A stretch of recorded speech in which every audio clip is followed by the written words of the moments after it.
Azo resena ny Kereny Atsimo. Faritra ianjadian'ny tsy fanjarian-tsakafo efa naharitra mataonany maro ny faritra Atsimo. Votoantin-drarahan'ny fitondram-panjakana ny anafanany Kere.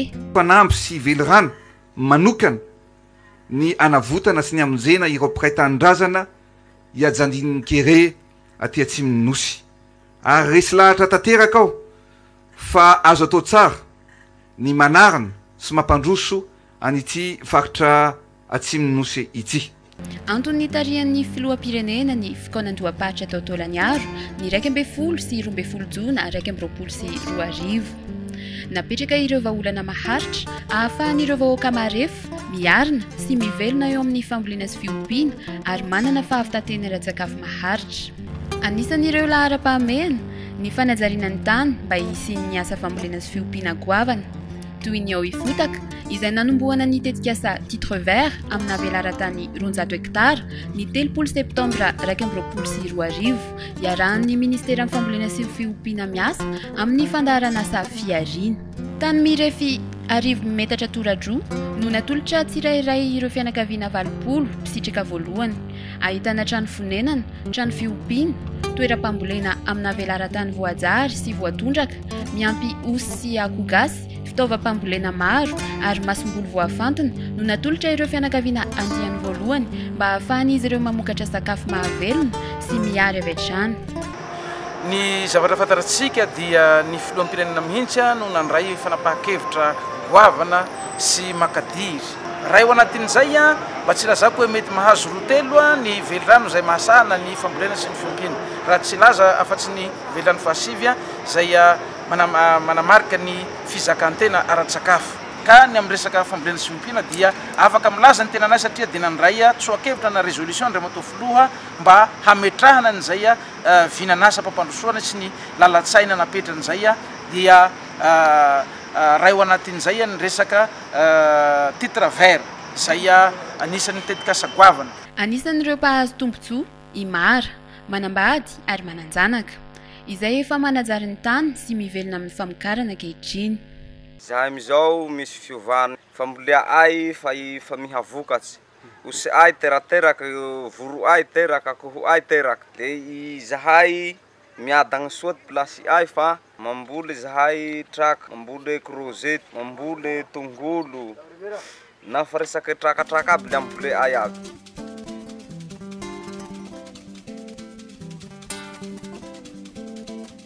Lahara-pahamehana ihany koa ny fampidirana ireo karazam-boly mifanaraka amin'ny toetany sy mahatanty ny fiovaovan'ny toetrandro ao amin'ny faritra Androy sy Anosy toy ny apemba na sorgho, ny badiry na mil, ny voanjo, ny niebe ary ny mangahazo sy ny katsaka. Izany dia ampiarahana amin'ny fampiasana ny teknika agroekolojika, ny teknika fisintomana rano avy amin'ny herin'ny masoandro, ny teknika fitehirizana maharitra ny rano, ny fanondrana amin'ny tsitaitaiky. Fiaraha-miasa amin'ny governoran'ny faritra Anosy sy Androy ary ireo mpiara-miombona antokara teknika sy arabola toy ny USAID amin'ny alalan'ny CRS, ny vondrona Europeana amin'ny alalan'ny tetikasa Afafi Sud sy ireo sampandrara telon'ny firenena mikambana ao Roma dia ny FAO amin'ny alalan'ny tetikasa mionjo izay vatsian'ny banky iraisam-pirenena vola, ny PAM ary ny FIDA amin'ny alalan'ny fandaharana asa défi sy Formaprod ary ny projet de relance et de résilience dans le Grand Sud. Hita miroborobo ankehitriny ny fambolena ireo karazana voly mahatanty ny haitany. 5,000 hektara mahery no efa voavoly ary vinavinaina amokarana 7,000 tonna farafahakeliny. Tsapa fa misy fivoarany ny lafin'ny fambolena hitantsika amizao ny fiakarany vokatra mahavelom-bolo anay eo anivon'ny faritra Anosy ary isaorana ny fitondram-panjakana foibe ny gouvernemanta ny ministeran'ny fambolena sy ny fiompiana. Santionany ny ao amin'ny site agroécologique ao Sampona, distrikana Amboasary Atsimo izay mirefy 10 hektara ary sahan'ireo fikambanan'ny tany 5 toanan'ny FIDA amin'ny alalan'ny fandaharana asa défi ary araha-miasa amin'ny CTAS na ivitoerana misahana ny masomboly ny FAO ary ny PAM. Efa nivadika maitso mavana ireo tontolo maina tsy nisy rano teo aloha. Tazana mahazo vahana ny mangahazo, ny apemba na sorgho, ny katsaka, ny bajiry na mil, ny moringa izay ilaina amin'ny sakafo sady arovana ny voly sy ny tany no atao fanafody ihany koa. Eny anelanelan'iny ihany koa dia ahitana ny casanus izay sady sakafon'ny olona no sakafon'ny biby.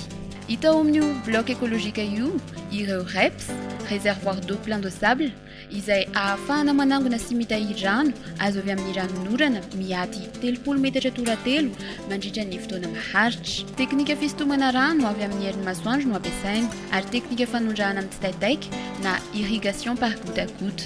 Ao koa ireo brise-vent izay napetraka anelanelan'ny voly mba hiadiana amin'ny fahamainan'ny rivotra indrindra amin'ny tsioka atsimo.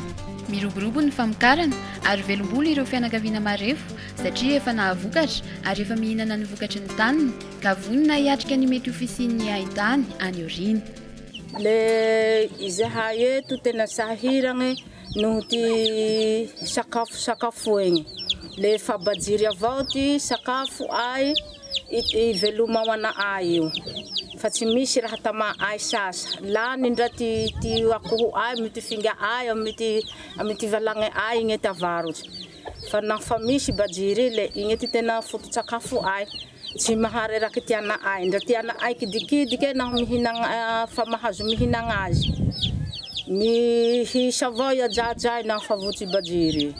Tsy reraky. Eo amin'ny lafiny fiarina dia miroborobo koa ny fanodinana ny mangahazo ho lasa lafarina gari ataon'ireo fikambanam-behivavy mivoatra ho asa fivelomana maharitra sy fampidiram-bola anatsarana ny fari-piainan'izy ireo. Misy ny fiarah-miasan'ny fandarana SADEFI sy ny PAM ho fampiroboroboana izany. Eo amin'ny lafiny fiompiana dia hita fa mandroso ihany koa ny fiompiana osy manaraka ny fiompiana ara-teknika sy ny fenitra ara-pahasalamana ataon'ireo tanora enimpolo menada niofana tamin'ny fandarana Saforma Prod. Efa manana velotena tsara ary mivoatra ao anatin'ny fandraharana izy ireo. Nisy fivelara be tsy nanahaky ty taloha. Maro to raha tsy nifantako agnaty izay aho, fantako aby. Nagnome osy 10 le tsagnonosy raiky. De raha fa niazoko amizay io miaraka amin'ny ty me Forma Prod ahy, afaky nivelabelatsy ty lohako hoe nanao fikambanana azy avec zay raho. De afaky varotako ivelomako. Hatraka amity vady amandranako tsy sahiragny raha hoe misy problème misy olagny de fa tsy sahiragny raha fa mivarotsy. Niaraka amin'ny Forma Prod raho managny tsagno, mana bassin, managny tany. Fa ampy ty fahalalako ny tombo ny habe lasa matianina raho amizao. Eo ihany koa ny fiompiana akoho tsara karazana avy any Zimbabwe izay mahatanty toetrandro maina. Akoho no hatsaraina 700 no aparitaka ireo distrika 7 any amin'ny faritra atsimo anatsarana ny velotenan'ny mponina. Fiaraha-miasa amin'ny FAO amin'ny alalan'ny tetikasa mionjo. Nous visons à relancer l'agriculture, mais aussi à rendre la production agricole ainsi que la consommation alimentaire plus responsable, inclusive, résiliente et durable. Les interventions menées ont déjà permis à près de 100 000 personnes de devenir plus autonomes et plus résilientes. Et nous menons encore des campagnes pour mobiliser plus de ressources afin que d'autres personnes et ménages agricoles puissent aussi bénéficier du même appui et à leur tour devenir également plus résilientes. We observed yesterday through FAO, Food and Agriculture Organization, a project that's a new way, but it's also a new way of planting. It's climate smart agriculture, and what that means is that you can plant various species of foodstuffs within the ground, and then plant in between them things that would provide fertilizer, provide a different ability to maintain the soil, etc. It's a brilliant way to farm a small piece of land. It really is. And so if we can teach people how to do just that. PAMI s'engage fortement, surtout l'année 2021, on a été très engagé dans la réponse à l'urgence à une sécheresse qu'on n'avait jamais vue dans le pays et donner la possibilité de sortir justement de l'urgence, de l'émergence qu'ils ont, en créant de la production, des situations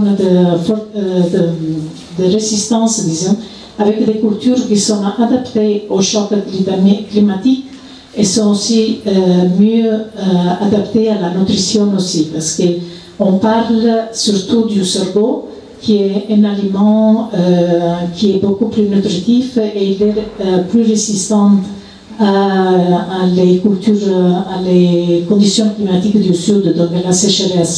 Comme aussi donner la possibilité d'accéder au maïs. Et grâce à cet appui en particulier que le PAM donnera à cette politique du gouvernement, on pourra assister les populations à être formées d'abord dans réduire les pertes post-récolte. Azo resena tsara ny kere any amin'ny faritra atsimon'i Madagasikara ary ataon'ny fitondram-panjakana tanjona ny anaparika ireo ezaka natao ao amin'ny toerana maro anjatin'ny kere. Tena azo resena ny kere ary izay ny tokony apetrakintsika an-tsaina voalohany satria manome profitsika izao fa azo atao tsara zany ary ny kere voalohany indrindra dia toetraina apetrakintsika hoe afakintsika amokatra be amin'ny fotoanany orana dia manangona, mampirina ary mitady fomba fivelomana hafa koa izay tsy voatery miankina amin'ny fambolena dia fikambanan'izay fahaizana mitahiry zay moa le ametrahantsika an'ilay hoe banky mokatra,